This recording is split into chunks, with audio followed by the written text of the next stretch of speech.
సెలయేళ్ళు పారుతుంటే ఓ పిల్ల ఎదగులుగుతుండే లోన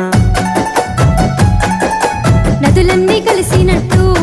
పిల్లగా నవ్వెంత బాగున్నది నీలోనా గాజుల సప్పులు గలుగల్లు మోగంగా గజ్జెల పట్టీలు గంతేసి ఆడంగా వరిగడ్డి మోపు ఎత్తి ఓ పిల్ల వయ్యారి నడుము పవే ఈ వేళ